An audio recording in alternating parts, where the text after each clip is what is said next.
Strengthen you the weak hands, and confirm the feeble knees. Isaiah 35, verse 3. It is the duty of all men to be careful of the sons of sorrow. There are some who from their very birth are marked by melancholy as her own. The silent shades of sorrow are their congenial haunts. The glades of the forest of grief are the only places where their leaf can flourish. Others there are who, through some crushing misfortune, are brought so low that they never hold up their heads again, but go from time forth mourning to their graves. Some there are again who, disappointed in their early youth, either in some fond object of their affections, or else in some project of their young ambition, never can dare to face the world, but shrink from contact with their fellows, even as the sensitive plant curls up its tendrils at the touch.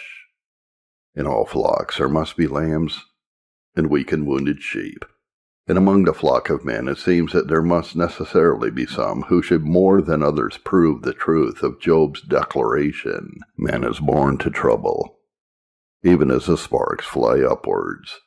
It is the duty then of those of us who are more free than others from despondency of spirit to be very tender to these weak ones, far be it from the man of courageous disposition, of stern resolve, and of unbending purpose, to be hard towards those who are timid and despairing. If we have a lion-like spirit, let us not imitate the king of beasts in his cruelty to those timid fallow deer that fly before him, but let us place our strength at the service for their help and protection. Let us with downy fingers bind up the wounded heart with oil and wine. Let us nourish their fainting spirits. In this battle of life, let the unwounded warriors bear their injured comrades to the rear. Bathe their wounds and cover them from the storm of war. Be gentle with those that are desponding. Alas, it is not every man that has learned this lesson. There are some who deal with others with rough-handed thoughtlessness. Ah, they say, if such an one is so foolish as to be sensitive, let him be. Oh, speak not thus. To be sensitive, timid, and desponding is ill enough in itself without our being hard and cruel towards those who are so afflicted. Go forth and do to others as you would that they should do to you. And as you would that others should in your hours of despondency deal with you tenderly and comfortably, so deal tenderly and comfortably with them. But my text especially commands a minister to deal tenderly with those of Christ's people who are in such a condition, and these are not a few. For although religion changes the moral temperament of man, it does not change the physical. A man who is weak in health before conversion will probably be as weak afterwards. And many a spirit that has a tendency to despondency has exhibited that tendency after conversion. We do not profess that the religion of Christ will so thoroughly change a man as to take away from him all his natural tendencies. It will give the despairing something that will alleviate that despondency, but as long as that is caused by a low state of body or a diseased mind, we do not profess that the religion of Christ will totally remove it. No, we do see every day that among the best of God's servants, there are those who are always doubting, always looking to the dark side of every providence. They look at the threat more than at the promise, and are ready to write bitter things against themselves, and often put the bitter for sweet, and the sweet for bitter. They err against their own spirits and robbing themselves of comforts which they might enjoy. To those, then, I shall have to speak this morning in the words of our text. Strengthen you the weak hands and confirm the feeble knees. There is a figure used in the text, and I shall keep to it. First, I shall attempt to show the importance of hands and knees in going to heaven. In the second place, I shall observe the ill effect of having weak hands and feeble knees. I shall note the causes of those weak hands and feeble knees, and in so doing I hope I shall be able to apply a cure. And now, first, we find in our text hands and knees mentioned. We may be quite sure that they are very important in getting to heaven. The hands and knees, we must remember, are those parts of the body in which the effects of fear are the most easily seen. Of course, the root of despondency and fear must lie in the heart. It is that which is first moved with terror. But after these extremities, these limbs of action, these modes of expressing the will of the heart begin to feel the weakness also. The hands hang down in terror, and the knees begin to tremble. We are always accustomed to describe a man when he is in a great fright, when some overwhelming damper appalls him as hanging down his hands, or wringing them in despair, and is feeling his knees knocking together in the moment of his terror. Just so, the prophet means that wherever the Christian displays most of his timidity and his dismay, there we must be careful to apply the remedy of comfort. Now, it is a fact that when the Christian's heart begins to tremble, his hands of action grow weak, and his knees of prayer begin to tremble also. He becomes unable to do and unable to pray. He is weak in active service, and he becomes weak also in wrestling with his God.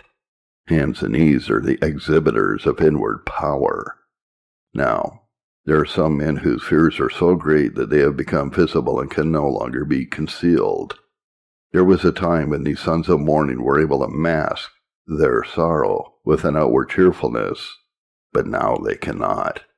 The fear of the heart has gilded into their hands and descended into their knees, and we see them hiding from us, as a hind, when smitten by the arrow, retires from the herd to bleed alone. To such as these, you sons of consolation, are you sent with words of pity and deeds of love. But, note, the hands and knees are of the first importance because they represent active duty and supplication. The way to heaven is through faith in Christ. But after we have believed in Christ, the legitimate tendency of faith is active service. Although the Christian shall go to heaven through the blood of Christ, yet as a pilgrim he must walk there. And although he overcomes through the blood of the Lamb, yet as a warrior he must fight, if he would reign. Active service is expected of every Christian. Christ does not put his children on a bed and then carry them to heaven along a lazy road. He gives them life and bids that life develop itself. He gives them strength and commands them to use his strength in working out their own salvation. While he works in them, they are passive. But he then bids them to be active and work out what he has beforehand worked in them. He is no Christian who does not seek to serve his God. The very motto of the Christian should be, I serve. Christ's people are Christ's servants, and as the angels in heaven delight to fly at God's behests, so do the children of God delight to run in the way of his commands. Therefore, if the knees are weak, and the hands are weak, it is little that we can do.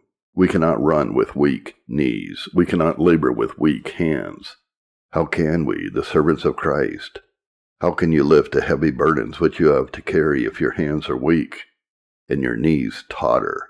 How can you pull down the walls of your enemies if your hands tremble? How can you smite your foemen with the sword of faith if your arms are weak?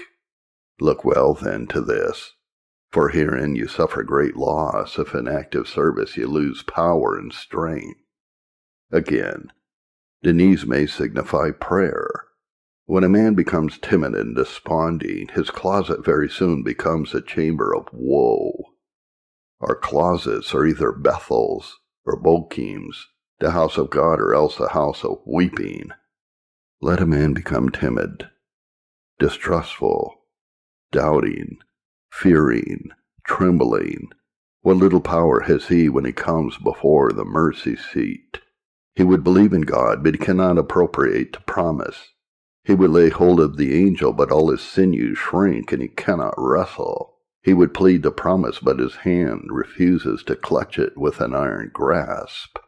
And he goes away crying, Oh, that I could pray! Oh, that I could believe in God!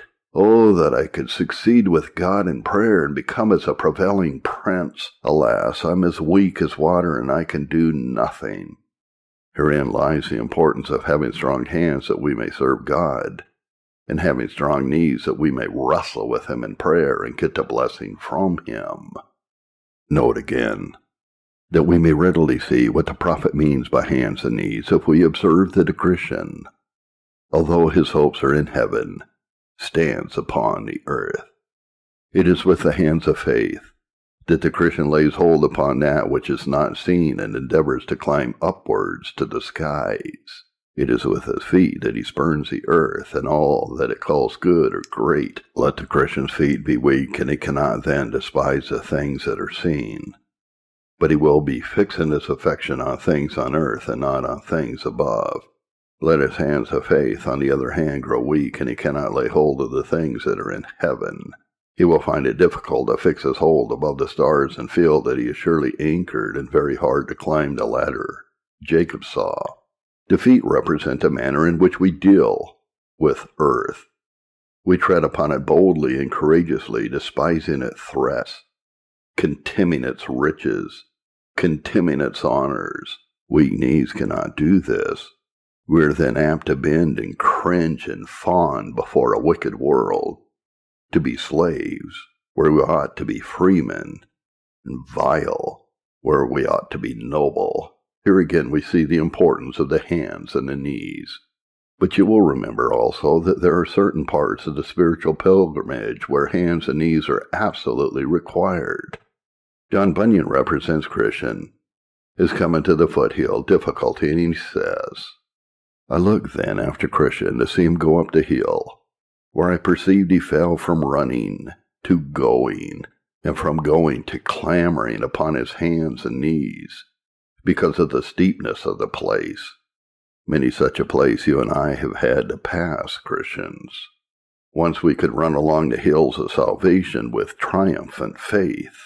At other times we could walk even through the valley of the shadow of death with quiet confidence. But we also come to a place of trial and of extraordinary difficulty, where all speed failed us, and strength did not suffice. Then, always on our knees in agony of prayer, and always on our hands in simplicity of faith, we climbed our weary way, often fearing lest we should fall backward to our destruction, but crying out, Lord, let my knees find a resting place. Let my hands lay hold on some projecting crag of promise, that there I may get a fast hold, lest I totter and fall. I can but ascend slowly. My heart follows hard after you. My spirit cries after you, Lord, help me. Help me to climb this weary way, for back I cannot go. Every Christian who knows much about divine experience will understand what this means. He will often be brought into such a position that he can make but little progress, and he must think it quite enough if he can hold his ground against the desperate difficulties of his path. Hands and knees, then, in many ways are essential for a Christian's comfort, his help, and his advance in the road to heaven. Now I shall have in the second place to show the ill effects of weak hands and knees. And first, we have already hinted that one ill fruit of a Christian having weak hands and knees is this, that he will not himself be able to make much progress in the divine life. Christian men have never attained to what they are to be. They have only started on their pilgrimage, and after they have gone their furthest, there is yet more which they must press with earnest heart, though with weary footsteps. How is it that some of you have made but little progress on the road to heaven? And looking back on your lives, some of you must acknowledge that you do not know much more about Christ now than you did 6 years ago. You do not enjoy greater nearness of access to Him now than you did then. You are not more diligent in His service or more fearless in His defense than you were at a period which is long since elapsed. Perhaps you are compelled to feel that you have made no advance or even have gone backward. Why is this? Is it not because your hands have become weak? Your knees have become feeble. You have neglected prayer. You have forsaken your closets. You have not poured out your hearts before God with that frequency which once distinguished you, and you have not the faith you once possessed. You have not believed the promises you ought to have done. You have not taken God at His naked word and trusted to Him as He deserved. And do you expect ever to make any progress on the road to heaven if you doubt your God? Do you imagine that you shall ever go far along in the heavenly pilgrimage if you neglect prayer? As well could you expect a plant to grow without air and water as to expect your heart to grow without prayer and faith. A poor, blanched thing may be produced in a dark cellar, and so you may maintain a poor, blanched, miserable existence if you live absent from your God and apart from that strength which faith can give you. But you never can attain the healthy verdure of grace. Oh, brothers and sisters, if you would grow in grace, if you would comprehend with all the saints what are the heights and depth, and know the love of Christ, which passes knowledge, look well to your knees that they be strong. Look well to your hands that they hang not down.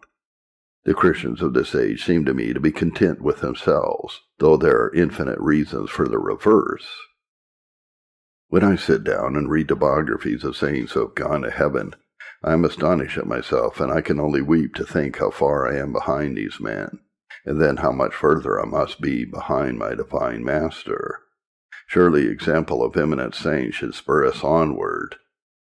If Henry Martyn could unreservedly devote his life and energies to Christ's service, why may not we? If Martin Luther, with holy boldness, could face danger, why should we not?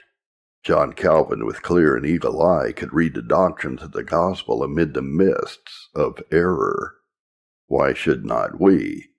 If men of more modern times have been able to endure opprobrium and disgrace for Christ's sake, if they in private have been able to reach to the seventh heaven of communion with God, and have not lived on earth as if they were in paradise, why should we not? There is no reason why the least saint in God's family should not outrun the greatest.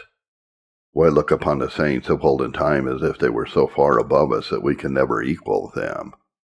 Oh, dream not so. What Abraham was, you may be. What the mightiest saint to that former life was, that ought you to be.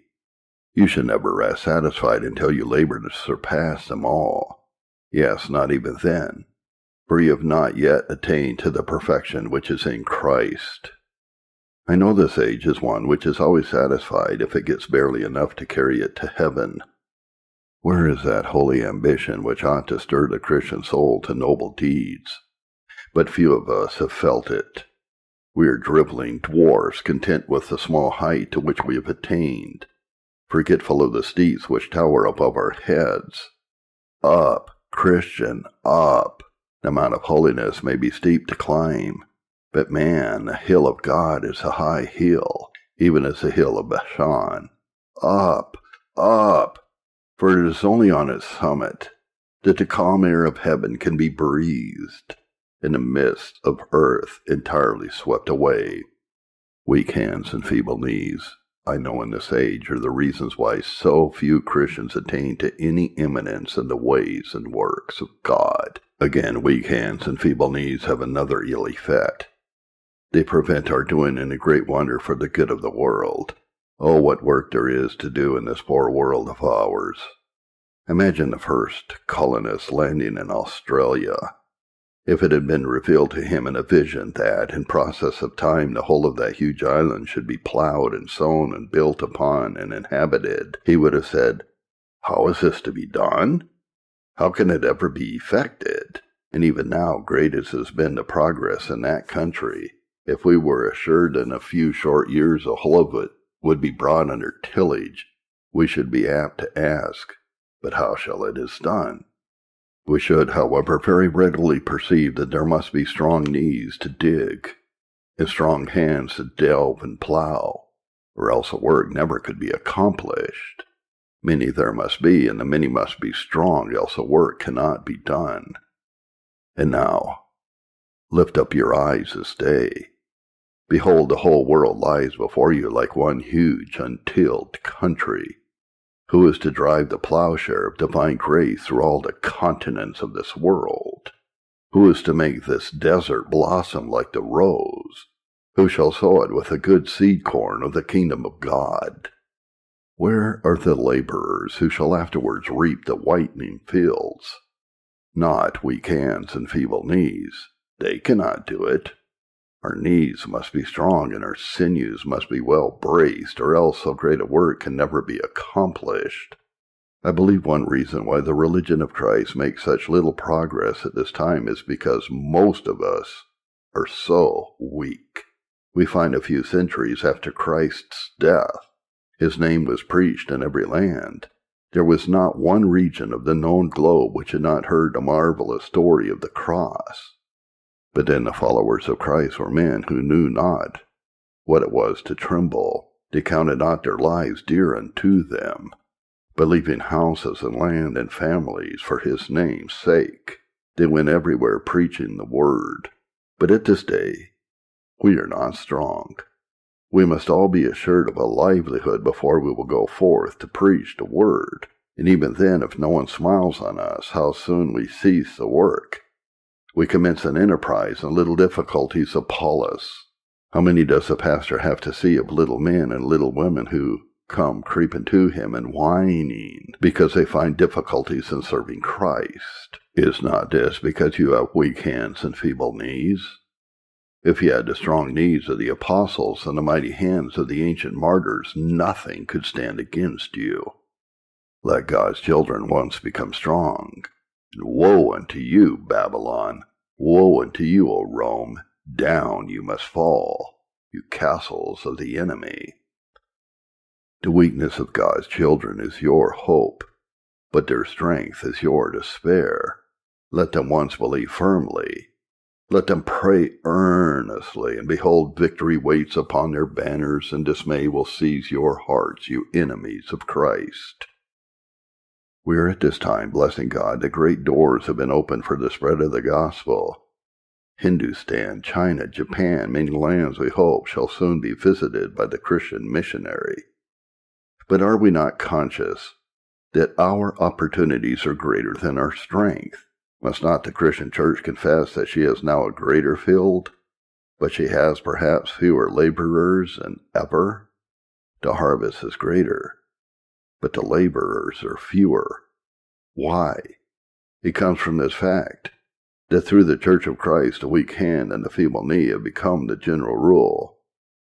Oh, says one, but surely there might be found some men to go out. And so say others as well as you. Why are you not the man to go? You say others should be thrust into the vineyard, and why stand back? Yourself. That torpor which seizes upon us has seized upon others too. Let us not be hasty in condemning the rest of the church till we have first tested ourselves. Do we not owe our all to Christ? Are we not personally his debtors? If we felt this debt, if we felt the value of souls, should not each of us give more towards the spread of this gospel? Should we not pray more agonizingly? And should there not be found many of us ready to labor more indefatigably? If the minister of Christ is weak, rest assured it is because the church itself is not strong. The ministry is but the index of the church. If we often fail in our pulpits because they are not filled with fervent men, we may reply to you, if the pews were fervent, the pulpit would catch the flame. I'm not speaking of water. I know that water runs downhill. But I am now speaking of fire, and fire ascends. Let the fire begin with you. Be you in earnest, supplicating, striving, and wrestling with God in prayer, and the fire shall ascend to the pulpit. Let us use no mutual recriminations. The whole church is alike at this present moment. It is all weak. There are but few and noble exceptions, but few who are strong in prayer, who are mighty in serving their God. And hence it is that Satan still retains his throne. Still darkness broods over the nations, and still men are not saved. May God strengthen us, or what shall become of the world, we don't know. Again, weak hands and feeble knees very much dishonor Christ. I would say nothing to grieve the heart of any weak believer here present this morning, but still we must speak the truth of God. Lack of faith and weakness in prayer dishonors Christ. Suppose you have a friend and you say to him, "My friend, I have such confidence in you that I will trust you with the title deeds of my estate, and with all I have.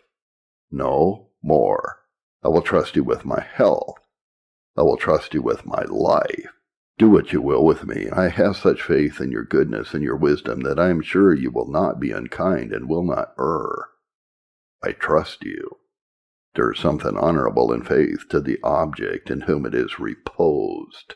Now, if you are able with the strong hands of faith to bring all you have and give it entirely unto God and say, "There, Lord, I surrender all to you. Do with me as you will, and with mine too. Take what you will away, give me what you please, or withhold what you choose. I leave all in your hand. I can trust you entirely. I know you will not mistake. I know you will not treat me harshly. I leave it all to you without word or thought or wish. I surrender all. If you can do this, then Christ is glorified. But if your hands are weak and you are hiding away some choice thing that you cannot give up to him, if you do not stand fully to the surrender but keep back something from him, then those weak hands bring dishonor upon God. So also do feeble knees.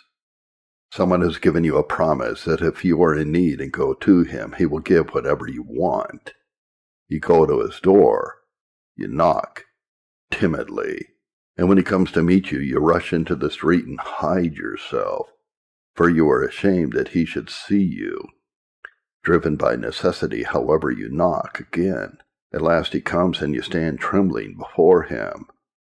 "Well," he says, "what do you want?" "You have given me a promise, sir, that when I am in need you will do so, and so, for me. And I really do not believe it. I have no confidence in you, and I do not like to ask. There would be nothing honorable in that to any man." How far different was the example of Alexander's courtier.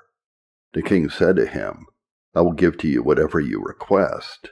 And a man asked such a gift as almost emptied Alexander's coffers. "Yes," says the monarch, "it was a great thing for him to ask, but it is only a little thing for Alexander to give." I like a man's confidence in me and using my word to its fullest extent.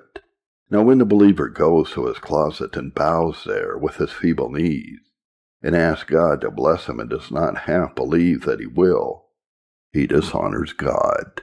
But when a man goes up to his chamber saying in his heart, "There is something that I want and I am going to get it," and he falls on his knees and cries, "Lord, you know all things. You know that such a thing is necessary for me.